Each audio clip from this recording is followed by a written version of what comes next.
Next speaker will be Adrian Jackson from EPCC and University of Edinburgh. Adrian, ground is yours.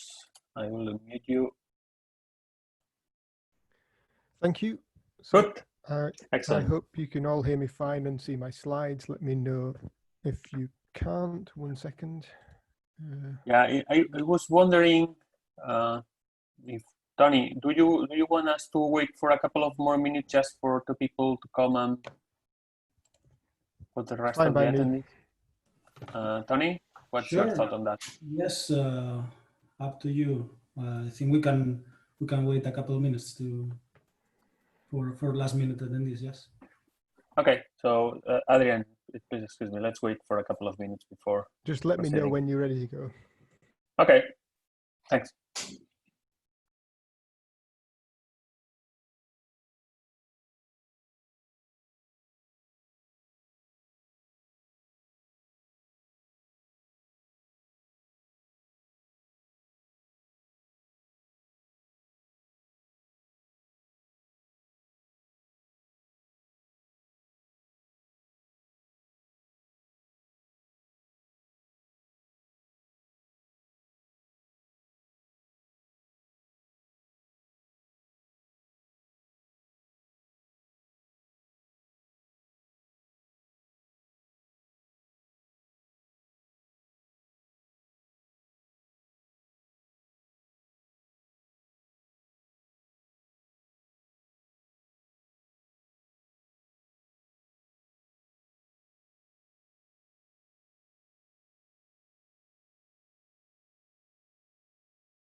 Okie dokie. So next presenter is Adrian Jackson from EPCC at the University of Edinburgh.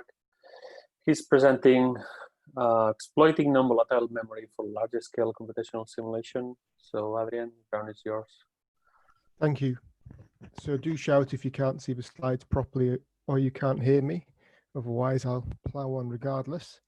And one of the nice things about presenting last here at something like this is that all the topics I'm going to talk about have been introduced thoroughly, so I don't need to say everything that's in these slides. But hopefully there'll be some new stuff in here as well. So hopefully it's not a waste of time for you all.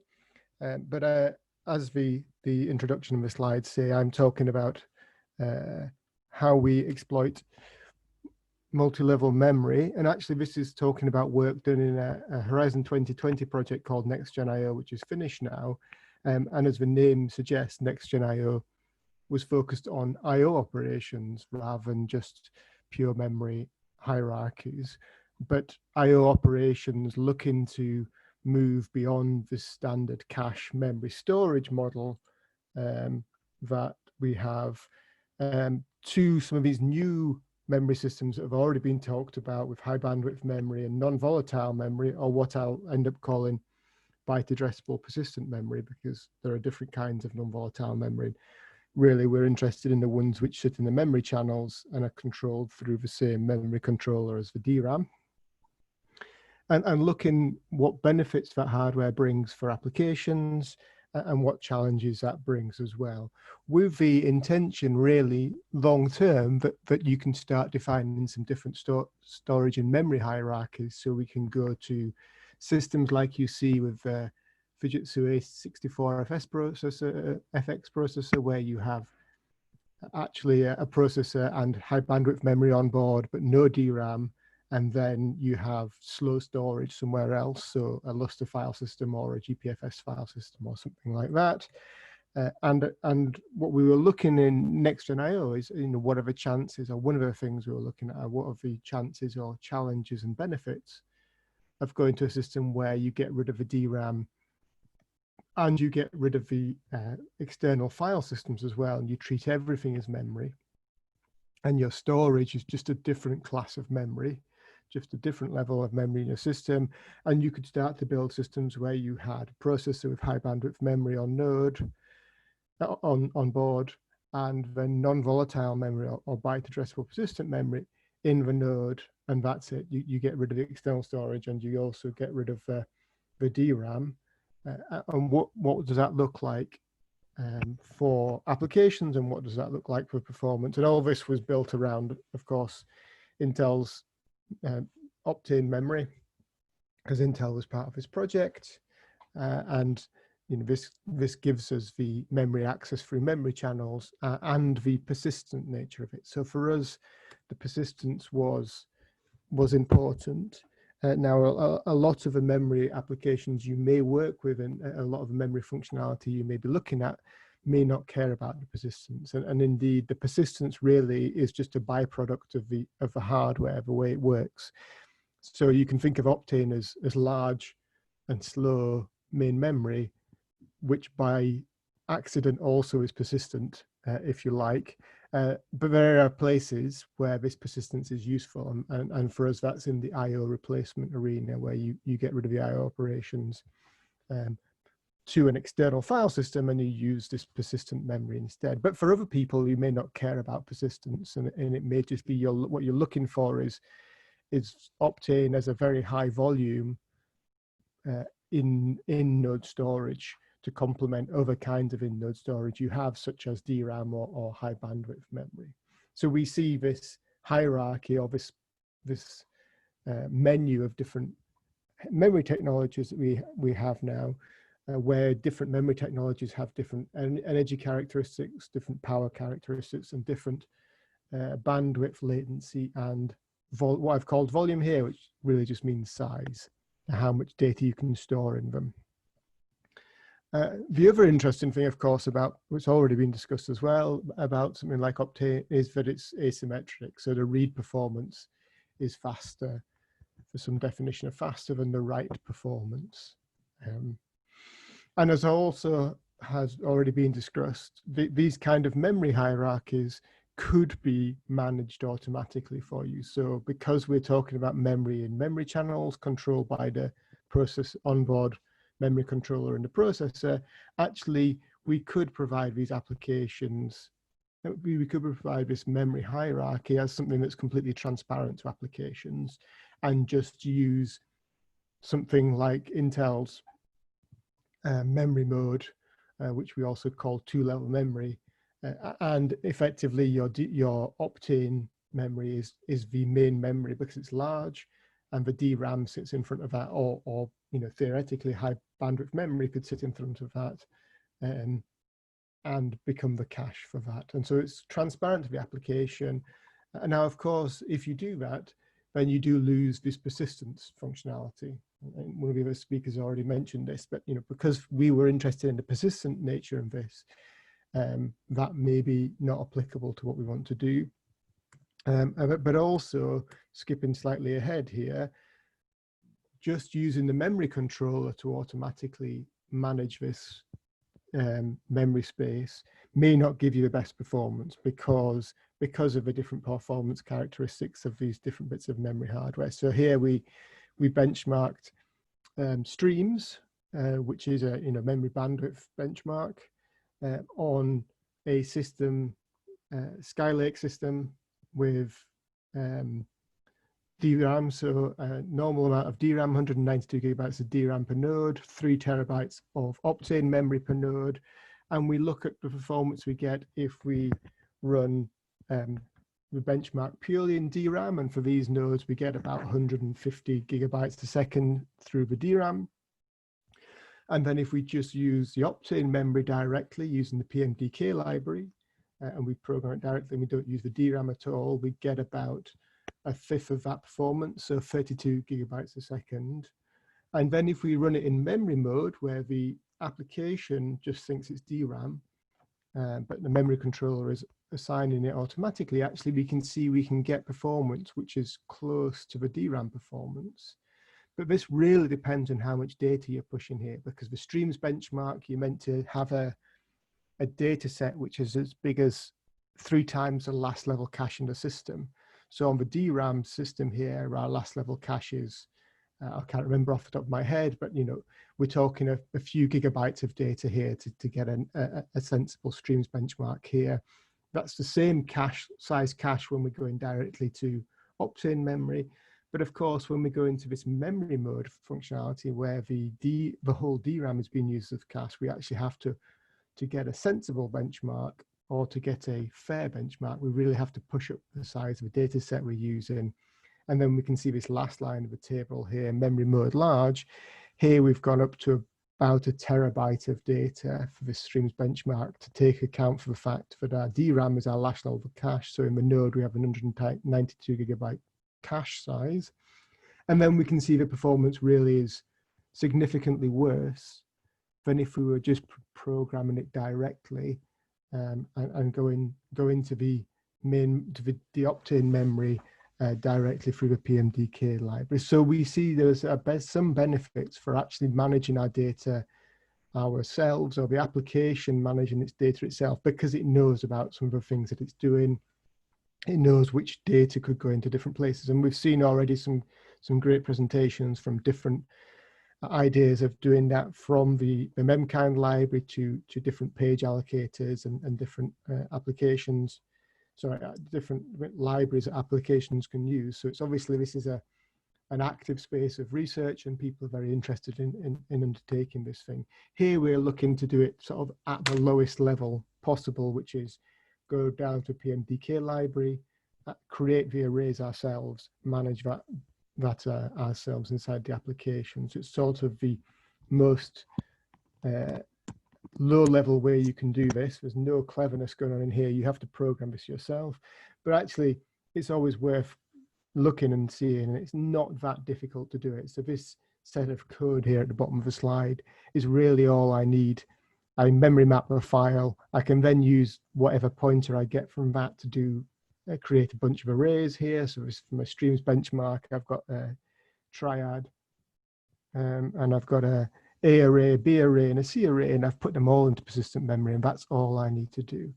And the reason that we want to go down to this PMEM library and do this manually is actually we care about this persistence functionality down here, because what we're looking to do, particularly in this next gen IO project, was to look not just at different memory hierarchies, but also replacing long-term IO, so replacing storing data long-term. That means guaranteeing that it's persisted to the non-volatile memory. And to do that, then we have to play around with these persist functions to make sure that we can guarantee the data has been written to the non-volatile memory. For instance, if a power incident was to happen or if some kind of crash occurred, we don't want our application data to be in an inconsistent state. And so programming this directly lets us put this persist data, these persist calls in the right place for our application's consistency and in the right place for performance. Because of course, the other side of this coin is that persisting the data is expensive. So we can use this data, this Optane memory in a volatile way, where we don't care about the persistence. But if we want to make sure the data's actually got there, we have to call a memory fence through this persist function and wait to ensure that data is being flushed out of our caches into the memory system. And this can take time. So we don't want to persist every single operation we do if we don't have to. We need to probably persist on groups of updates to our data, but we want some control over that. So that's why we looked at using the PMEM library directly rather than some other ways of doing it, rather than maybe using the memkind library, because memkind library, we're only really looking at volatile uses there, and we're interested in the persist. Just by way of introduction, this benchmarking is done on part of the output of this project was a system with Optane memory in it. So we have this 34 node node cluster sitting in Edinburgh, with a large amount of obtained memory in it, which let us play with these kind of benchmarks. And then the other interesting thing, and the other reason why we're quite interested in looking at controlling the memory access directly is this asymmetry, which has already been discussed by people. But just to give you some idea about what the asymmetric performance of this non-volatile memory looks like, this is an I/O benchmark, but it's separating out the read and write phases. So we can take these to be pretty similar to if you were doing memory operations rather than just I/O. And we can see here, I mean, this just scales upon nodes. So we can take one node or 34 nodes. It scales linearly, it doesn't matter. But you can see about a factor of 5 performance difference between reads and writes. So our writes can have about 5 times more bandwidth than, our reads have about 5 times more bandwidth than our writes in this system. So again, if we can manually place, for instance, read-only data in the Optane memory, and then do all our writes to DRAM, and then persist them at various points in the application, then we can potentially get good performance of that, rather than just taking any old, we use this data a lot, let's put it in DRAM. We don't use this data very much, let's put it in NVRAM, in this byte addressable memory. Take a little bit more of a nuanced approach on that. Of course, the other thing that's tangentially interesting to us here as well is that by moving to in-node storage, so in-node memory hierarchies, we also have the potential to remove some of these issues we see about, particularly around I/O performance on large-scale HPC systems. So these are, well, the bottom one is a graph of throughput on our Lustre file system, and the top is our I/O times for a particular application benchmark over time. And really all this is meant to show is that actually on our production HPC facilities, we often see quite a lot of variability in I/O performance, because the I/O hardware is shared between jobs. So the performance you get can really depend on what other things are going on in the system. And we can see, most of the time, the application performance is good. It's below 5 seconds for the I/O of this particular part of the I/O of the application, but sometimes it can be up as much as 30 seconds. So we can see a factor of 5 or 6 performance variation depending on what else is going on in the system. The nice thing about the non-volatile memory in the node is that actually once you've got the data in the node, once you've got the hardware in the node, then there's no real disruption from anybody else, because all your hardware is local, and so you can use all the bandwidth or not use all the bandwidth to your heart's content. You won't get any interruption or any variation based on other applications. Now, but of course that comes with challenges, because now instead of having a global file system to do our I/O on, we have node local I/O, and then we have to worry about how you share the data and all those kind of things. So that was a large part of the project, looking at how we let applications use this hardware, how we mix memory and I/O functions, and then how we support them going forwards.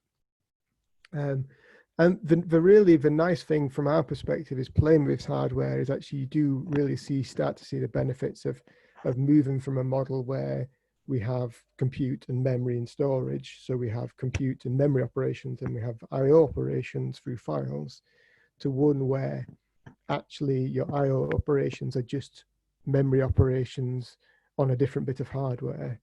And you can get rid of that POSIX file interface, and you can get rid of some of the overheads of going through the kernel and the small I/O overheads. And that's because if we look at these benchmarks at the bottom here, we're benchmarking 2 different ways of doing I/O again. So this is just writing data to files. But in one way, we can use a file system on the non-volatile memory called FSDAX, which has already been introduced slightly earlier on in this session.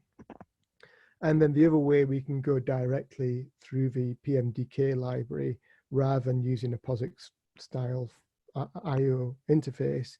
And actually in the left-hand graph, you see that makes absolutely no difference really in terms of performance. Both give us the same performance on the same hardware. But that's because that benchmark there is set up to do I/O in a traditional I/O fashion, which is to group together large amounts of data into chunks and then write them out in block sizes. So I think that was one megabyte I/O chunks on the left-hand side.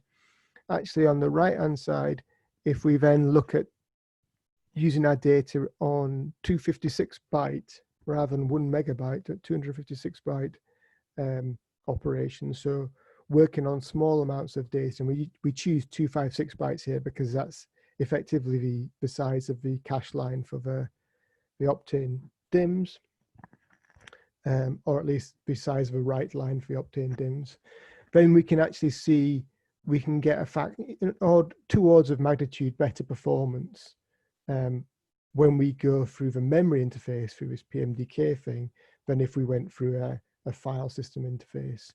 Because you start to see when you're doing these small I/O operations or these small memory operations, the performance is much more dominated by kernel overheads and interrupts and things when you're using that old POSIX interface, even to the same hardware. So these are all running the same hardware. Whereas if we treat it as memory and we operate on it as memory, we can get some really very high performance out of these. And so that's what the sort of multi-level memory attraction is for us here. We can do I/O operations to hardware which persists for data, but at the same speed as we could do effectively do memory operations, or not quite the same speed, but very high speed.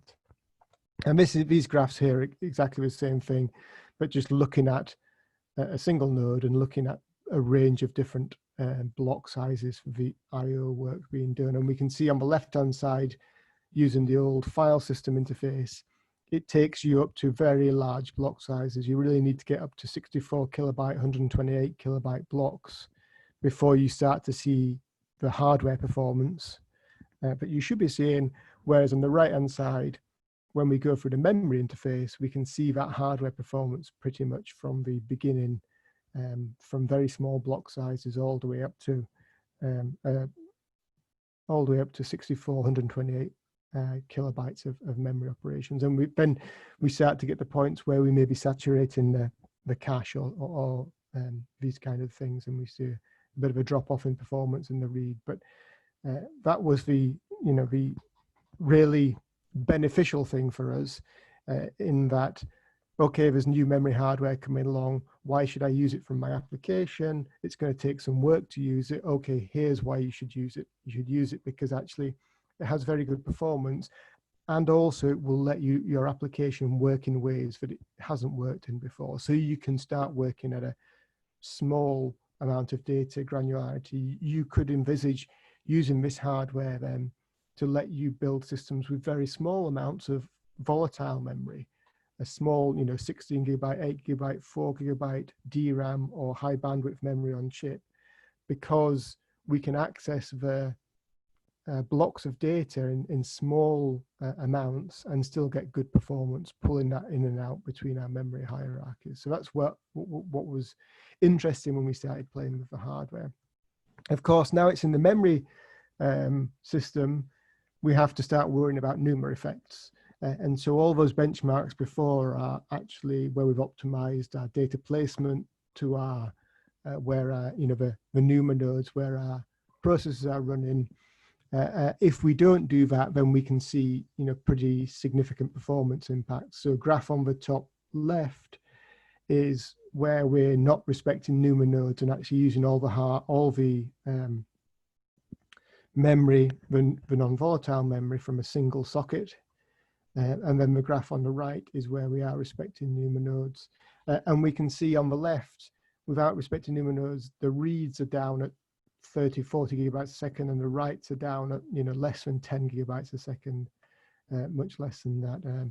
Whereas in the right-hand graph, we get up to 60 or 70 gigabytes a second reads, and something like 10 gigabytes a second writes. So there's a something like a factor of 4 for write performance penalty by not respecting the NUMA aspect of this hardware, and a factor of 2 or 3 on the reads. Fortunately, it's pretty easy with PMDK, although the code looks a bit nasty, pretty easy with PMDK to program it up to make sure you always get data from the right NUMA things. And then there, of course, there are people supporting this more nicely from things like the memkind library and other libraries coming along, which will do this in a more portable manner. So that was sort of looking at IO stuff. If we start looking at applications themselves or kernel benchmarks, what can we see from this kind of restructuring? Again, we're looking to program it manually. That's what we were playing around with, but taking a couple of application benchmarks. One is a simple Gaussian image processing stencil, where actually we have a data set which we update, and we have a data set which is effectively read-only for the whole application. So you store the original image pixels as a read-only data set, and then you update a new image as you iterate through the application. And so we naturally have quite a nice breakdown there between read-only and write data. And that means that we can just take these read-only data sets, which effectively are half the memory of the application, and consume half the memory application does, put those directly in persistent memory. We don't care about the persistence here because it's never updated, so we don't have to put in any persist calls. And then we can just run the application as normal. And actually the nice thing about that is modulo the average variation of the time, we see effectively no performance impact for doing that. So actually the read-only data in persistent memory on the right-hand side, the numbers at the bottom here, actually are slightly faster than the read-only data in DRAM. Although if you average this across 10, 15 runs, they would look the same. Okay, so it required a small amount of programming change, but it gets us to the point where we can run the same program with the same performance, but require half the storage. Now, of course, this is a kernel benchmark, so it's not going to be the full. If you had a full application, you'd have more overheads in terms of memory, but those are the kind of trade-offs we're looking at. We know that this non-volatile memory is slower than DRAM, so why would you want to use it from your application? Well, you might want to use it from your application if people start building systems where they have a small amount of volatile memory and a large amount of non-volatile memory, because that lets you build potentially a more energy efficient system, because the volatile memory, at least generally, requires more energy to keep it going and keep it updated than the non-volatile memory. Now, of course, there are caveats around that. You know, the existing opt-in non-volatile memory is fairly energy intensive for writing data, but for reading data, it's less energy intensive. You know, and as we go forward in time, you would expect these differences in energy performance to become more pronounced. So I think, you know, why would you use non-volatile memory at the moment? Well, you probably wouldn't for most things, because the application performance may be worse. But if people gave you a trade-off where you could build a bigger system that used a bigger compute system that used less energy, that potentially is one of these kind of things that would be useful to consider these things. A more involved application now, a 2D CFD stream function kernel, again with sort of Jacobi updates. Here we don't really have the read-only versus read-write data. We now have a set of data where we update one array while just using an old array and then swap them over every time step. So we can't do the same kind of clever optimization where we just put the data is not going to be changed in non-volatile memory and really benefit. But we can, quite easily, because we're using memory. Yep. 5 minutes warning. Yeah, no worries. I'm nearly done. We can put in we can still put half our data into non-volatile memory and cut our memory footprint in half, but it now has some performance impacts. So we can see we're now sort of 20% slower if we don't do persistence, and about 30% slower if we do persistence. But often you do that persistence, you can replace the file IO that you might have had before to do checkpointing by doing this persistence. And as I said, what we've traded off here is runtime performance for total energy, total memory required, and then hopefully for total energy used. But then again, that comes down to exactly the technologies you use and those kind of things. I won't run on too much more, but those are the kind of things that we're looking at playing with. It's all manual programming at the moment. We have a few more benchmarks on the way, particularly some of the things like T-Leaf. But I think the nice thing about it is it shows what's possible. And a lot of the time for this kind of multi-level memory stuff, at the moment, at least, it's not necessarily entirely about optimizing performance so your application's always quicker, but it's maybe about optimizing usage of energy or usage of cost when building a system, or getting rid of some of those costs associated with checkpoint IO and these kind of things. And then moving on from that as well, of course, is if you start looking at it in a whole workflow environment, it can become even more interesting, where you're not just looking at a single application, but you're looking at an application workflow where data is passed between them. And then if you can start to leave that data behind on the nodes and not move it in and out of external storage, that can really start to save you time. But of course, it comes at the cost of complexity to the application. So I won't go for any of this stuff, but that was a big part of the NextGen IO project, was building the system where to enable users to be able to do this without having to do large amounts of changes to their code.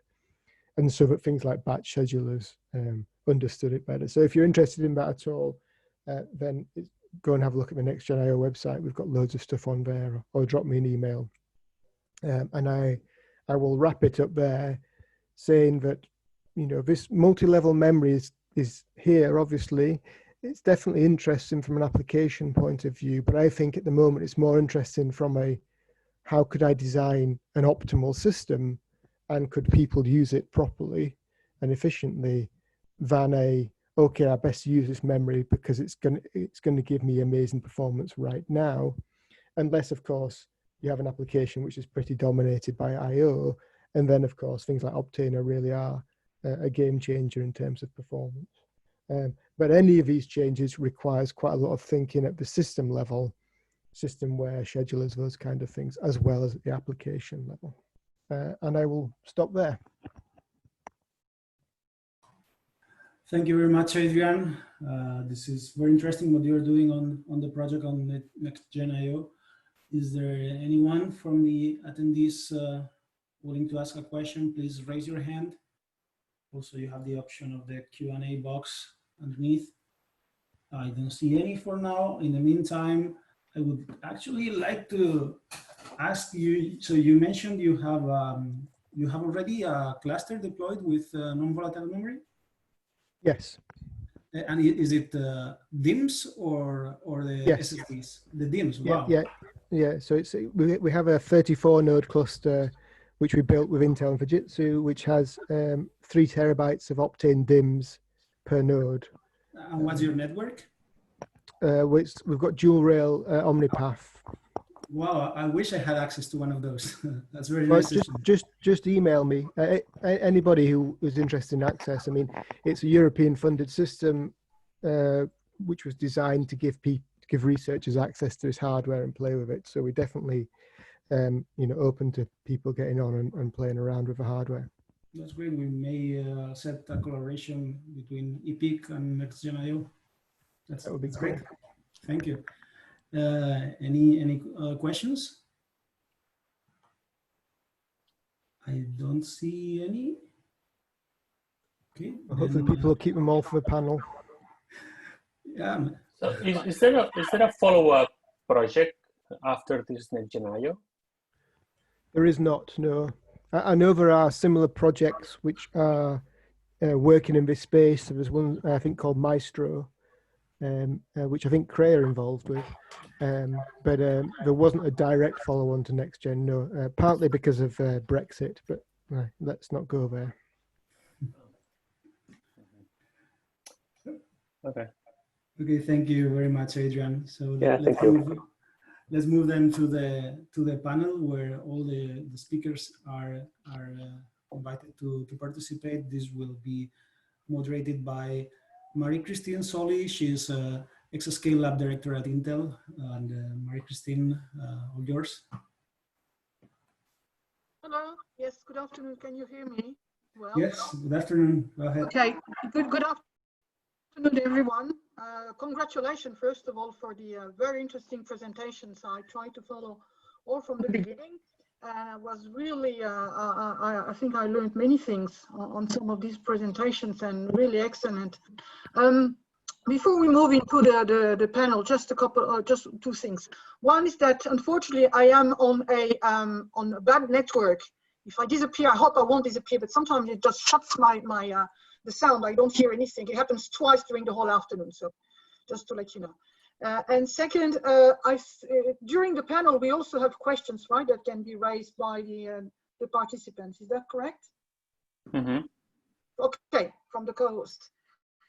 Okay, so I asked actually the co-organizer Harald and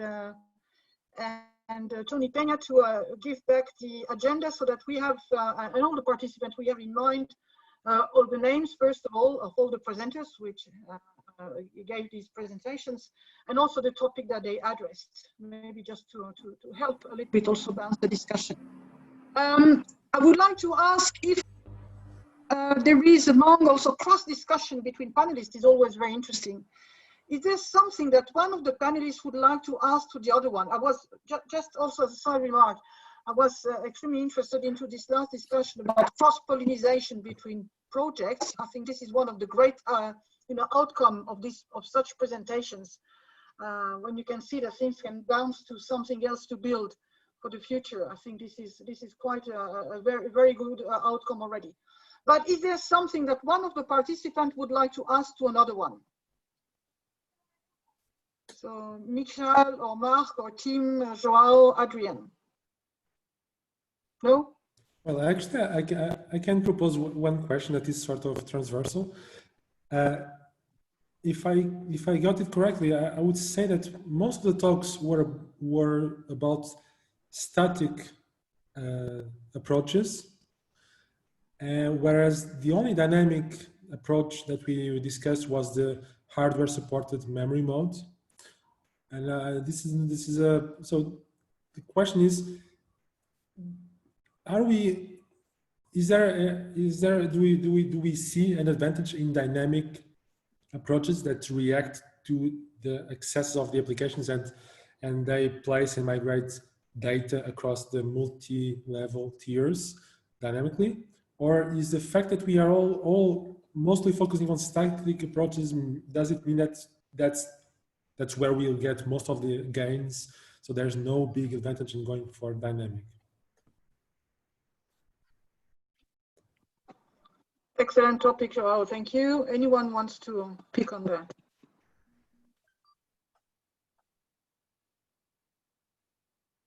Well, this is Adrian here. I have seen some work that people have done on page migration and sort of kernel level dynamic approaches, which seems to be, I think, quite interesting. From my perspective, it's always a trade-off between what is making things easy for the programmer. So actually saying, you don't have to do any changes. The hardware or the software will do it all for you. I think, which is a great place to start. But then, as you see, as we sort of saw in our performance numbers, that you can get to a point where the hardware or the software, or at least the stuff we were doing was the Intel memory mode stuff, so it's sort of automatic through the memory controller, didn't really give you best performance in the end, or it gave you good performance, but you could do 2 or 3 times better if you knew what your application was doing. So I think we were always interested in that. What can you improve if you understand what the application wants approach? And I think that sort of came across in a lot of the presentations today, that there's a lot of research going on into, yes, we know you can do it automatically, but if you take some application information, if you take some developer information or profiling or something like that, can you do it better? And I guess that's where the research is at the moment.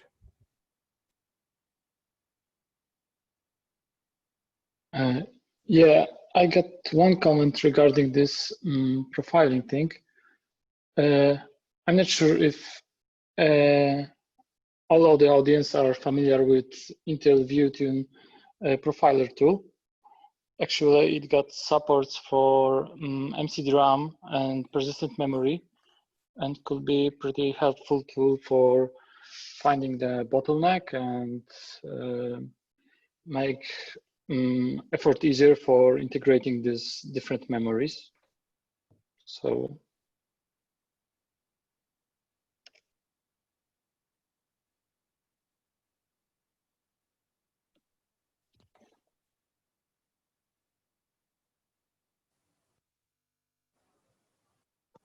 Okay, is there any comment or question from the participants on this topic, or more reaction? No, doesn't seem to be the case. Yep. I could add a short comment there. This is Tim, right? Tim Dodd? Yes, this is Tim. And so this is you know, on this topic of dynamic analysis versus static analysis, and I think often we find that the static approach is more enticing because we can get a more complete view of what the application is doing before we decide what we are, how we might optimize it. And so, you know, with the dynamic approach, often you end up trying to analyze the reads and writes of the program as it's running, and trying to infer some sort of pattern so that you can then reorganize the data to match that. And so I think one of the reasons that a lot of people look to sort of static analysis at that point is that you can get a much more complete analysis statically than you can, you know, at runtime. It's sort of easier to infer what the application wants to do at that point, along the same lines as what Adrian was saying.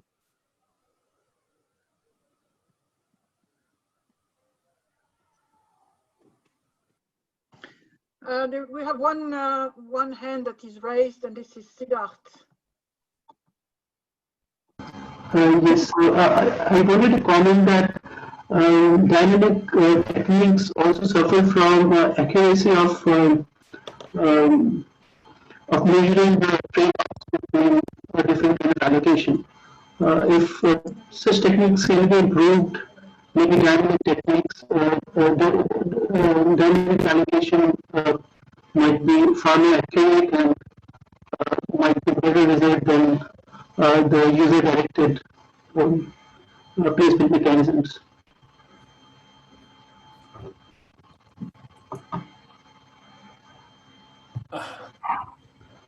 I'm sorry, the connection wasn't very good. Okay. So can you write the question in the chat? Okay. Write this question. Yeah, can you write the question in the chat, please? We have a question in the chat, by the way, from David Strelak, who says, do you know which software, do you know any software which would allow you to visualize memory access pattern? Yes, Adrian, go ahead. So I know that the profiler from TU Dresden, who were part of this Next-Gen I/O project, they did some work to extend it to look at memory profiling from both non-volatile and DRAM. And so off the top of my head, I can't remember exactly. I think it was built around the Vampire stuff, but I'll check and put it in here. So that there is some in there. And I think Intel VTune does some of this stuff as well, but I'm not an expert on VTune. Yeah, and maybe I can answer on my side. I know the University of Versailles in France also has some tool that is doing this. I can, yeah, this is the tool that is part of the Macau tool suite somehow. I don't know the name, the exact name of the tool doesn't come to my mind, but I know they have something that they reuse, especially for the all the memory consumption for the MPI codes. Okay. Is there another question? No, no other question for the moment. Okay, so Siddharth, have you written your question? I think he did, yes. Ah, there it is. Question is that dynamic techniques suffer from the cost and accuracy of trade-off measurements of different locations. If these techniques can improve dynamic allocation, may give better performance. So rather than a question is certainly a statement and possible suggestions. Anyone wants to do that, to take that? Any of the panelists?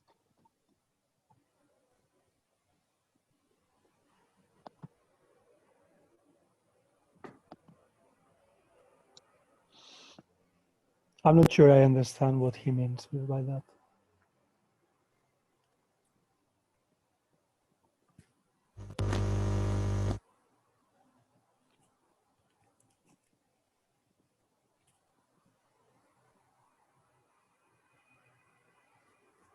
From what I read is that he says if the technique of the dynamic technique can be improved, that can give better performance. But I don't know how that could be the case. Actually, I can address a little bit that. I'm not a speaker or anything. So Tony, yeah. Go ahead. Okay, so yes, actually at BSc we're right now working on trying to, within the PIC project with Joao's team, trying to get the best of both techniques, dynamic plus static. So initially you allocate memory objects based on the static profiling, and then during runtime you can move pages around using the dynamic profiling to adapt better to runtime status. I don't know if that adds clarity on what Cedar was asking.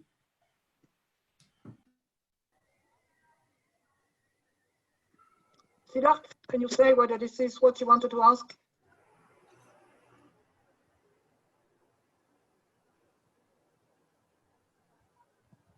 Okay, seems she's gone on mute. Okay, any other question coming from the public? If not, I have a couple of questions. Let me start maybe with my question.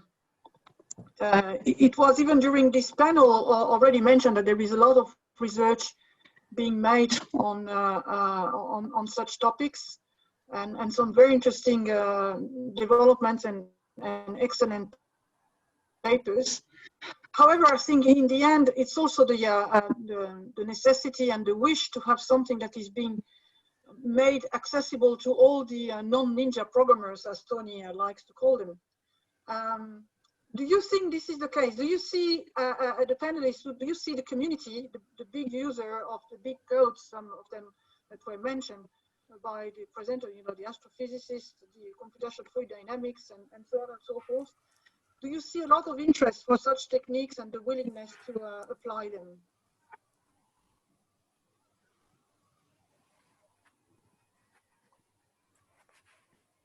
I can maybe start off in here, if that's okay. It's Adrian again. Sure, I think there's definitely, the interesting thing is definitely there's a willingness out there for people to apply these, but there isn't the requirement for people to do this yet, mainly because we don't have these systems, you know, we don't have large scale systems which have this memory technologies in them which people will need to exploit. So I think plenty of people have demonstrated that the hardware can bring performance benefits, but until we get a large scale system where you're losing performance unless you use them, I don't think people are going to put their efforts into this at the moment. So they're much more focused on things like porting to GPUs or porting to, you know, other kinds of processors than they are to the multi-level hierarchy. And even something like the A64FX, the Fujitsu processor, it has onboard high bandwidth memory, but it's only got a single memory technology. It's not dual memory technology yet. So I think, you know, the demand isn't there yet.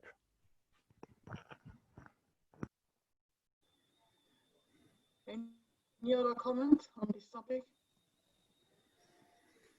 I agree with what Adrian was pointing now, but certainly, I guess, it's hard for users to get interest if they don't have the hardware available. But it's true that from the software side, if we have, let's say, this different approach, first the automatic option where they don't have to change anything, so they can more or less likely use and try to see if they can get benefit out of that. And then maybe they get the interest to maybe use more of a system like Mamba, that they have to adapt the code to use the heterogeneous memories. And from then go on, they may, I mean, I guess the software can help, but it's true that not having the hardware is a big issue. Yeah. The reason also why I was asking is because the European Commission, for example, but presumably also for the UK, I know some projects for Exascale are planning some big effort for the training and education, you know, within, you know, for the next 3, 4, or 5 years. And I was wondering whether this is one of the topics you would see important. On the other hand, since the research is continuing, it's also hard to say, well, you know, this is what people need to know and we would like to push such frameworks. So how much you see the research needing to move forward before this is really, let's say, usable by a wider community? Is it only a matter of hardware accessibility, or does the community need to mature and move forward and maybe together to make more progress in this respect?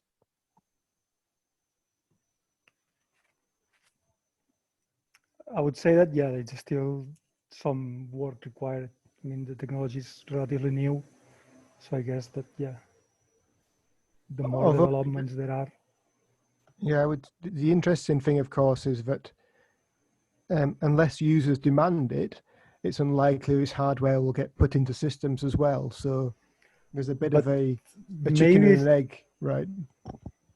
Sorry, maybe, I mean, from your presentation, maybe the people putting the systems, if they see that the cost of DRAM is getting way too high, which I think it's already happening right now, that they have to cut on other things because RAM is going very expensive. Maybe this cost side may force it in.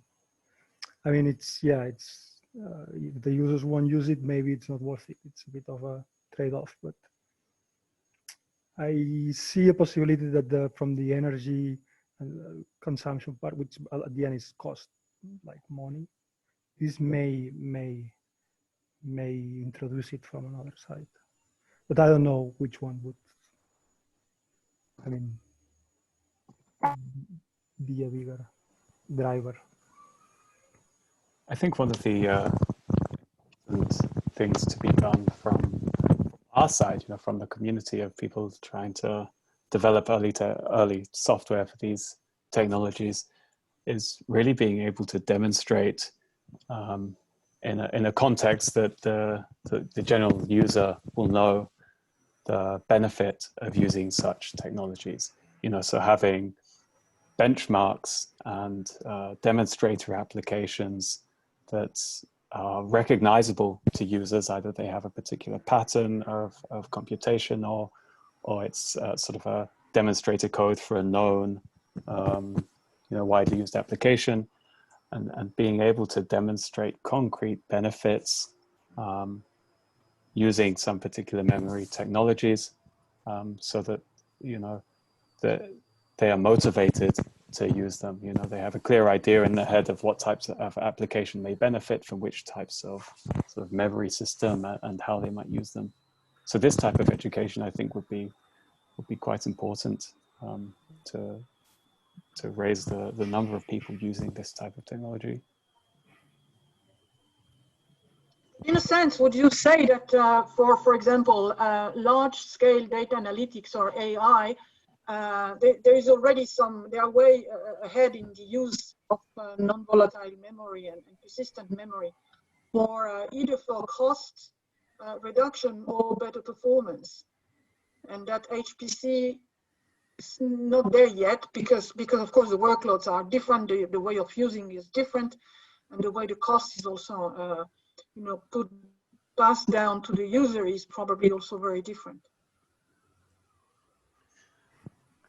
Could perhaps also argue that sort of AI and large-scale data analytics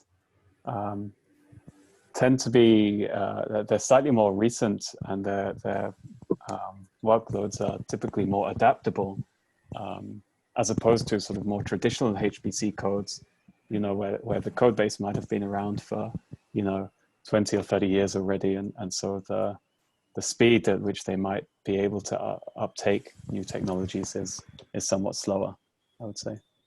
I think even more than that, the AI or the machine learning and the data analytics tend to actually be a very small number of applications.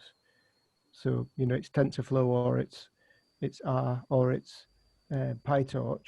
And I think it's much easier to port, I know TensorFlow is a big thing, but it's one big thing. And it's much easier to include the functionality in there. And then a larger community gets use of it than it is to try and port. In our systems, we have hundreds of applications running.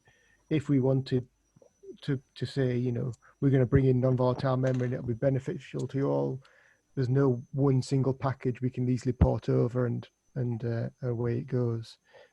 So I think that does make a difference as well. Yeah. Since the panel is called, the title is The Future of Heterogeneous Memory, maybe let's put the question the other way around. As you mentioned, the large machine Fugaku, or is it Fugaku it's called? I think this is the case, right? Top one. Yeah. Has only one, it doesn't have a memory hierarchy, but so which bottleneck or which, let's say, limitations would in the end, beyond, as we know, checkpoint restart or the costs of exploitation, or probably, and maybe also the question of the energy. Is there another, let's say, I wouldn't call it bottleneck, but really, end of the path of development that this would help in the long-term future? In other words, what would be the motivation behind, in addition to all the very good, excellent research that is being made, which is of course, per se is already a big thing, but for the adoption, what would be the thing that would make people really not only motivated to, but they need to have it? What would be the need to have it? So from my perspective, I think Fugaku is a great example, actually, because it's followed the tradition of the past sort of a K computer as well, in making a choice for their applications to have a very small amount, really, of very high performance memory. So it only has 32 gigabytes of memory per node, which is very small amount and will work for some applications, but really, there's a whole suite of applications that it won't work with. And so that to me looks like that's the kind of place where bringing in another tier of memory could help you. So you have your small amount of onboard high bandwidth memory, because that's energy intensive, expensive, but then you also put in a larger amount of energy cheap non-volatile memory to support applications which can't fit inside of that small amount of high bandwidth memory, or could fit inside it but would use more nodes than they really need from a compute perspective. And so you add the second level of memory hierarchy for efficiency, so that you don't have to use more nodes than you computationally need. So to me, it's that kind of architectural, what applications do we need to support, and what efficiency do we get from our nodes? And I think, Fugaku again was designed for machine learning as well as computational simulation in mind, but some of the machine learning data sets require very large amounts of data as well. So I could see for those applications, sticking to 32 gigabytes of main memory may be prohibitive. And so bringing in these different levels of memory may help in those kind of scenarios.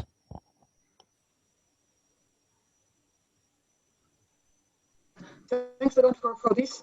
What would HPE think of this? Also, what the future has as a supply of HPC technology? What do you think, Tim, would be, the future in the?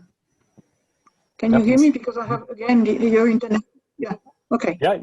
Sorry. I mean, and so I'm hesitant to speak for the whole of HPE. Of course, it's a very large company, and we joined it just recently. But at least from the perspective in our research lab, I think the increase in sort of competition in vendors and hardware that's going into these big systems should be a sort of helpful motivator. So, up until now, you've typically seen GPU systems that, have NVIDIA GPUs. And so many users adapt their codes to, to use CUDA so that they can exploit these big GPU systems.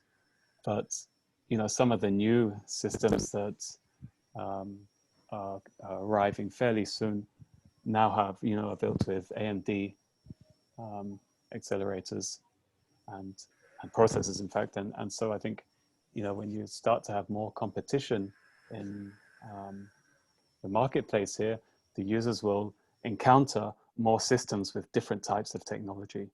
And this would be a sort of motivating factor to be able to address, heterogeneous memory systems from different vendors, which maybe hasn't been as motivating up until now, as we've had sort of less different systems showing up in the top, 10. Okay, Michel, thanks a lot, Tim. Michel, do you have something that you would like to share on this respect? What is how you see that evolving for the future?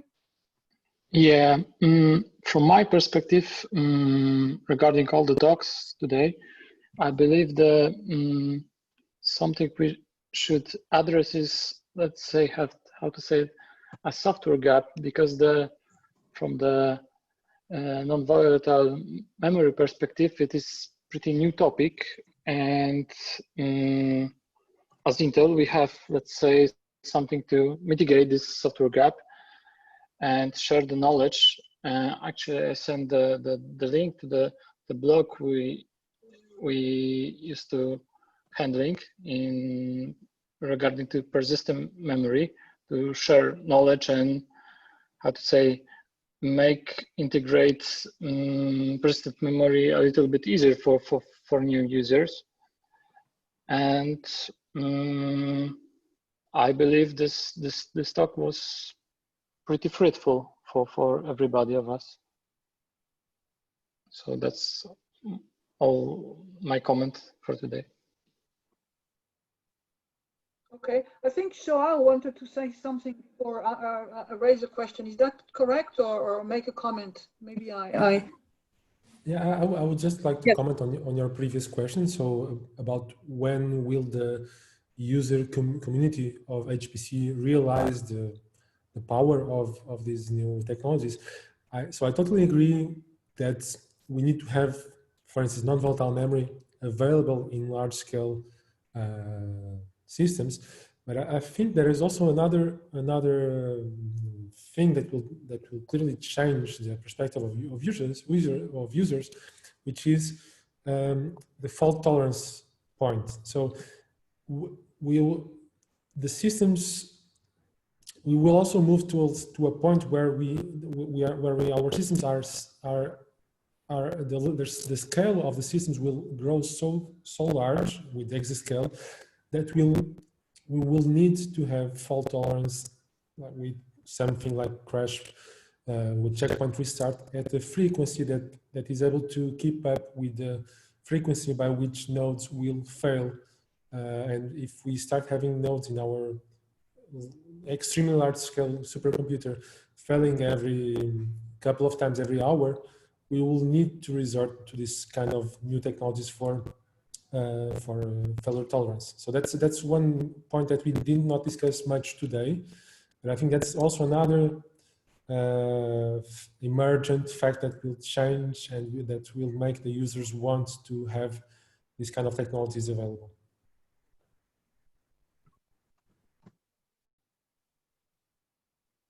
Yes, thank you. Yes, of course, this is an important angle, and I think this is one of the let's say the hopes from the beginning, that the persistent memory about the checkpoint restart and this question of the being able to restart after failure. You're absolutely right. That's an important, could be an important benefit, very, very practical and very that can easily be measurable in terms of continuity and if not, there is a lot of lack of resources that are being completely wasted. Thank you for pointing that out. Is there another question coming from the public or from the hosts? Or from the I have a question, if I may, for the panelists. So I wonder, from the performance analysis perspective, so what kind of features would you like to see on either on the processor themselves or maybe on the libraries, on debugging libraries? Which are the features would you like to see in order to help you developing your respective tools? For instance, we have seen a bunch of libraries, a bunch of tools. Some of those would be able to migrate data from one memory node to another or to different devices. So is there any particular thing that you would like to see in order to make your tool much easier to implement, or something that you are missing currently in current hardware libraries?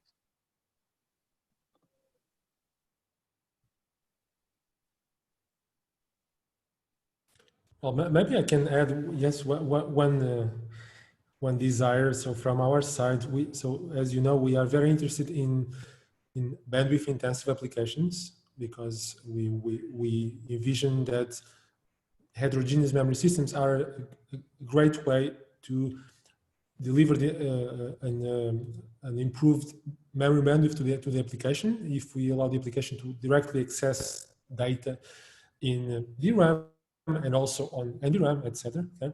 And from that perspective, it is always very, very hard to measure bandwidth consumption per data item. Okay, so if you need to deploy some bandwidth aware solution, you need to have a way of knowing you don't just need to know what are the hot and cold items. You want to know how many requests, how many bytes are being read and written per second on a per object or per page basis, and that is quite hard to obtain in an accurate way, especially because the hardware does not really give you that information right now. Isn't there a technology from Intel that you can tag your accesses now? I recall there was, I forgot the name of that you were able to, if I remember correctly, add some sort of ID in the memory request that then you could collect on hardware counters at the level that you were interested. But I'm completely running, I don't even remember the name of the technology, nor if it's available. So addressing Mark's question first, if you allow me, Joao, I'm not experienced on that kind of feature that you're mentioning. There are two things that come to my mind, and one was on the Titanium, which is what it was a long time ago, where you had the possibility to enable some sort of memory watching. So you defined a region of memory and you wanted to monitor that whenever you access that for either for read or write. that is long dead for Itanium. The other thing, the other alternative that I have in mind is the debug registers, where you can define a particular memory address that you want to monitor, whether you are executing, reading, or writing, but not much larger than that. What I recall, but I don't know exactly where I read that, somewhere online. I think it was related, or together with that, it was some sort of technology to allow splitting last level cache, so you could kind of control or devote parts of the last level cache to certain workloads and kind of have some control on which of your workloads are using the last level cache. Yes, Yeah, yes. that is for quality of service topics. Yeah, that is for quality of service related topics, and I don't recall how is that called, but I can. I think it is CAT, cache allocation technology. And also RDT. Yeah, true. Yeah. CAT and RDT. Well, my concern is not a new one. Okay, so if you read recent papers on bandwidth-aware placement or allocation, they all complain about this, and some of them that have proposed hardware changes. They have proposed things like, for instance, in the page table, instead of having reference bits, having a reference counter, and of course changing the memory management unit to keep that. So that would really change the power of software level layers. That would give a lot of new information that would improve the decisions that we take at the software. But we don't have it now. So for now, we need to rely on other methods, and that's life. Okay. Mm-hmm. So addressing your question, Joao, with respect to how to identify which particular address touched refers to a particular data memory object, both Bitune and BSC's Extrae, they use a mixture of these PEPs sampling mechanism from processors, where you are able to sample memory instructions, and you can grab the dynamic linear addresses from the instruction, and then both Intel Bitune and both BSC Extrae, you can match that information from PEPs with the region defined by memory allocation, so that if you have a malloc that you have requested 1K and the starting address is that one, so if that PEP sample falls into that particular region, you can attribute that sample to that data object. So yeah, I know it's not the most precise because it's based on sampling mechanism, but yeah, at least it works for what BSC is doing at the moment, for instance, on their project. So that's so maybe one additional word from me. There's a option, maybe not everybody knows, that Intel Bitune supports some kind of instrumentation support from the user perspective by using additional API, and therefore it could be pretty useful for someone who like to use Bitune for their application. So I share the link on the panel list, right? mm-hmm.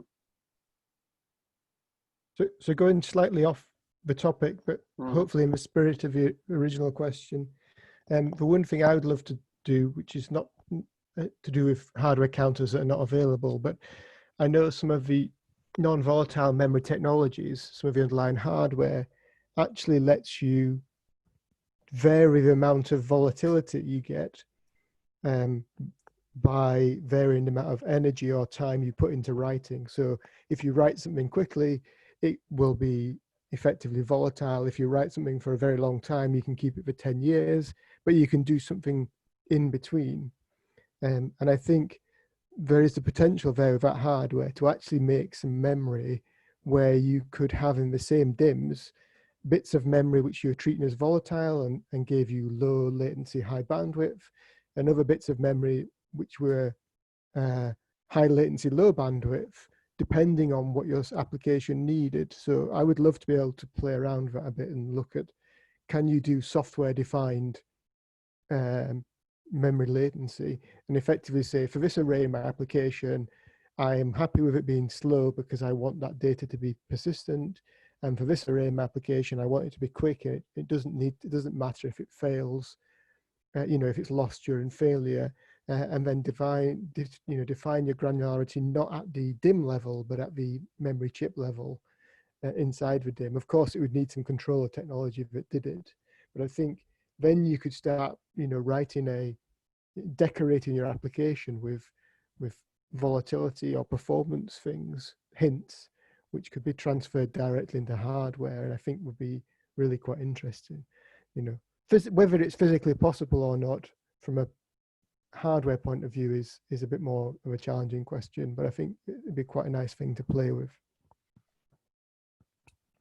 Yeah, that's an excellent suggestion. As far as I know, I mean, so of course the software-defined system, usually it's the memory. It's only, as far as I know, it's only the size, the amount of memory you can modulate. But certainly, I could imagine some application that would benefit of that on very large systems. Also for the question of usability, but also for the question of cost containment. Because of the versatility of using all this memory available. Does anyone know if there are some research or development in this area? At least from what can be shared from the. No, honestly, I don't. I don't. I don't know. But it's I know the underlying the STT-RAM DIMM, STT-RAM chips, underlying ones, do support this. As in, if you put more energy into the physical medium, you get the longer term thing. But I don't think there's any actual products out there you can buy at the moment. It would be very, very, very much researchy. Okay. Any question coming from the participants? The participants have been very good at staying online and hopefully following the conversation. Is there any question that comes to your mind that you would like to address with the panel?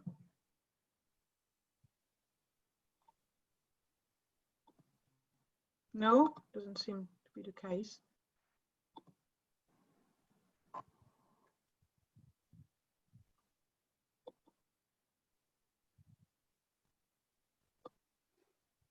I guess it's late in Europe.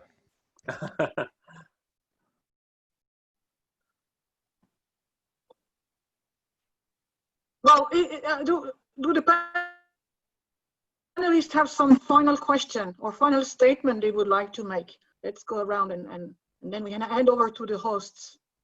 So let's start. I'll go. So Marc Jourda, do you have any statement or remark that you would like to make? Yeah, let me close. There's some honking. Yeah, related to the question that we were talking before about how to get more users like using this technology. Yeah, I think maybe the effort should be like combined between the users and the system operators, because I think Adrian kind of touched on the thing in his presentation, in the sense that this technology is not like an accelerator that you can sell, like use this and you get performance. Because yeah, it's slower than the RAM. It's more of a, to get benefits from this, it's somewhat more involved, because you may have to replace not only your allocation, but also how you use the disk. So yeah, it's a hard, well, yeah.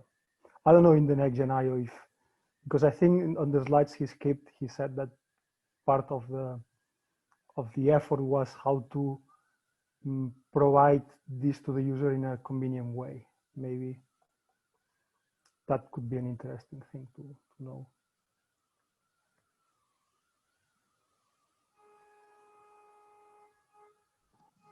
Thank you.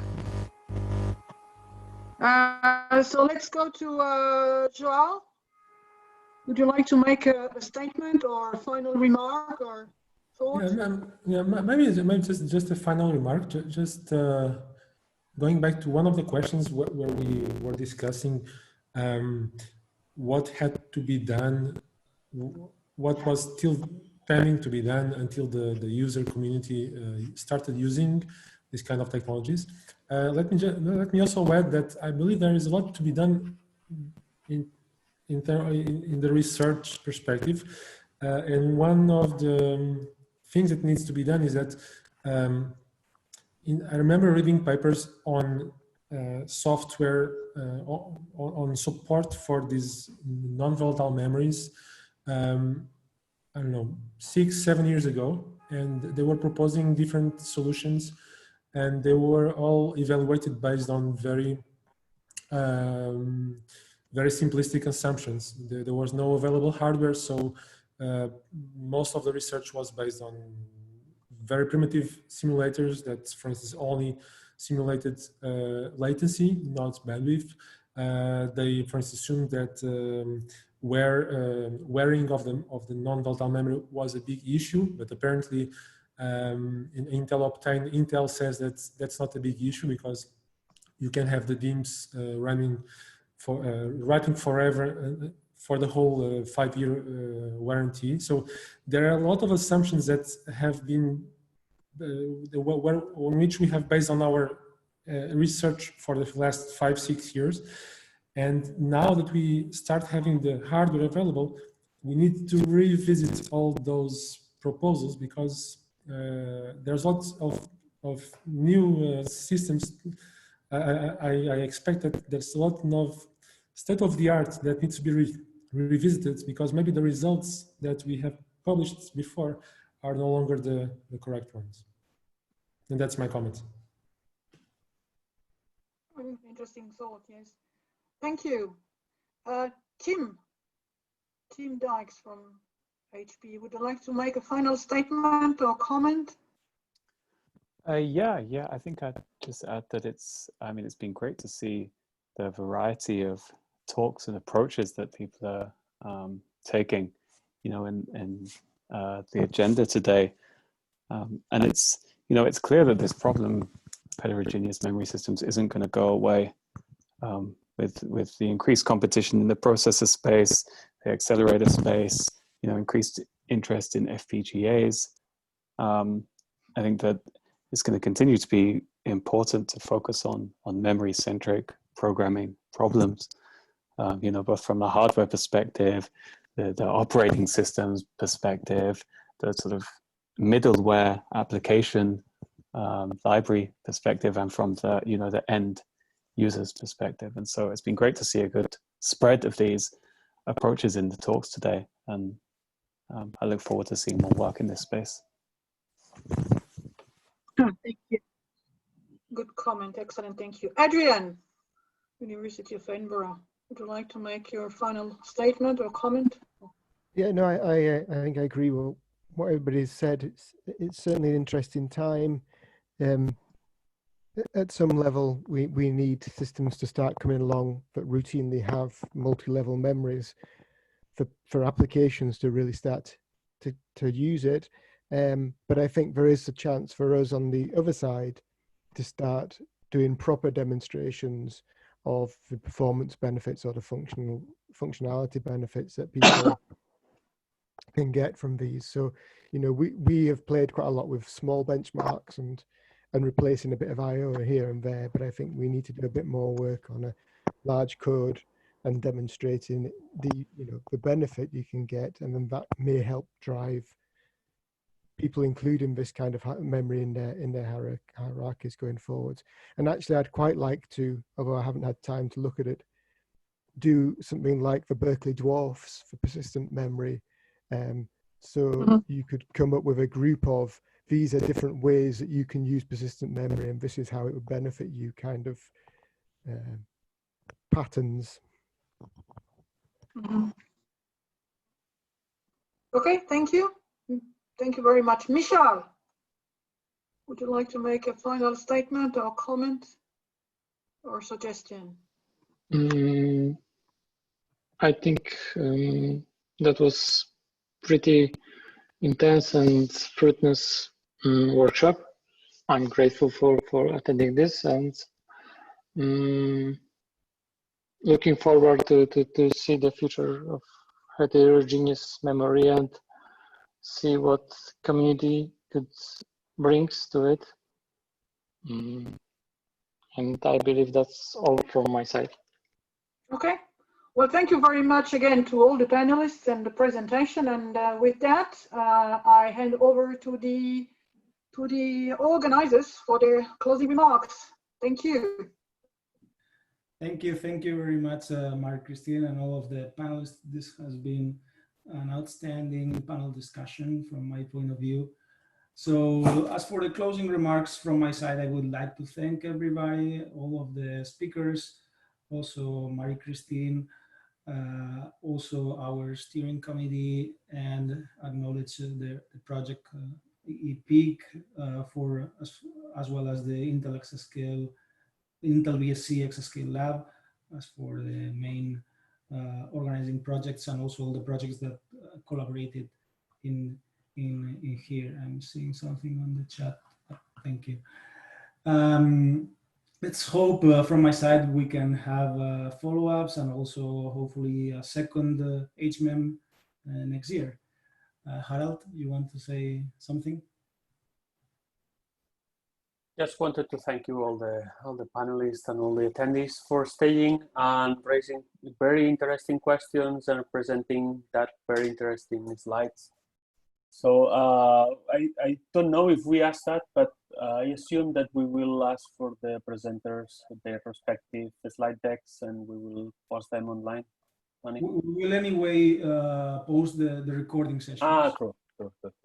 But so yes, yeah. So thank you very much, everybody. Yeah, I hope to see a second reincarnation of this workshop next year. All right, so for your information, we registered a peak attendance of 38 attendees, so we're very happy with that. And we also thank ICS for providing all the infrastructure for having this workshop.